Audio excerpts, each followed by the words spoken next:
The real state of the stomach after overeating. If you also have the habit of stuffing your stomach until it's full, you'd better watch this video to the end. When food passes through the lower esophageal sphincter and enters the stomach, this valve, which is usually tightly closed, will open appropriately depending on how much you eat. However, once you consume far more food than normal, the stomach undergoes an astonishing expansion. From about 100 milliliters when empty, it can rapidly swell to 2,000 to 4,000 milliliters. In extreme cases, it can even reach the volume of 8 500 milliliter bottles of mineral water, just like an overinflated balloon. You should know that when empty, the stomach is only about the size of a fist. After expanding, the stomach not only directly presses against surrounding organs like the liver and spleen, but also causes the stomach wall muscles to be overstretched, leading to pronounced bloating and a feeling of pressure in the stomach. More seriously, an overly distended stomach can push upward against the diaphragm, affecting heart and lung function, which may lead to chest tightness, shortness of breath, and cause severe discomfort.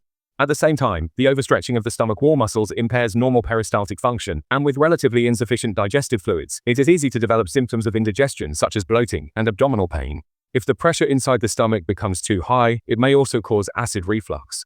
In order to handle the sudden influx of large amounts of food, the stomach has to work overtime to deal with this mess for you, and its digestion time is extended from the normal 2 to 4 hours to about 6 hours. During this period, the stomach wall muscles contract intensely and continuously, secreting large amounts of gastric acid. This not only easily leads to acid reflux and a burning sensation, but may also cause local necrosis or gastric perforation due to impaired blood circulation in the stomach wall. When these inadequately processed foods enter the small intestine, they force the small intestine to speed up peristalsis and urgently call on the liver and pancreas to accelerate the secretion of digestive juices. If the food is especially high in oil and fat, even with the full support of the liver and gallbladder, it is still difficult to digest completely. Undigested food remaining in the intestines may cause discomfort, such as bloating and abdominal pain, and can also lead to fermentation and gas production by the gut microbiota. At the same time, the body reallocates blood flow, prioritizing the digestive system, which results in relatively insufficient blood supply to the brain, and causes post-meal drowsiness and fatigue. If the stomach and intestines, which should be resting at night, are still working overtime, it not only affects sleep quality, leading to tossing and turning or frequent nightmares, but can also cause issues such as lack of energy and dark circles under the eyes the next day.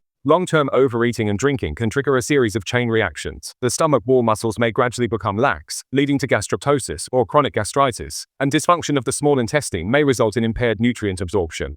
The liver, due to continuously processing excess fat and sugar, is prone to developing fatty liver, while the heart has to work harder to meet the increased blood flow demands of the digestive system, which adds to its burden and may even trigger discomfort, such as palpitations and chest tightness. In addition, a sudden intake of high-fat, high-sugar foods can temporarily suppress the body's immune function, increasing the risk of infection. Although the stomach is elastic and can usually recover after a single episode of overeating, if this becomes a habit, the sugars that are not promptly used up will be converted into fat and accumulate around the waist and abdomen. This not only leads to weight gain, but may also gradually cause metabolic issues such as decreased insulin sensitivity and elevated blood lipids. Therefore, it is recommended to develop the habit of eating until you are about 70% full at each meal. If you experience persistent discomfort after an occasional big meal, you should seek medical attention promptly to rule out any issues. Remember, your stomach is not a black hole. It's like a worker who needs to clock out on time. Let your stomach finish work on schedule, and it will be in better shape to accompany you in enjoying every delicious meal in the future. You should know that a smart foodie never makes their stomach work overtime, but instead keeps it ready to fully enjoy the next meal at any time.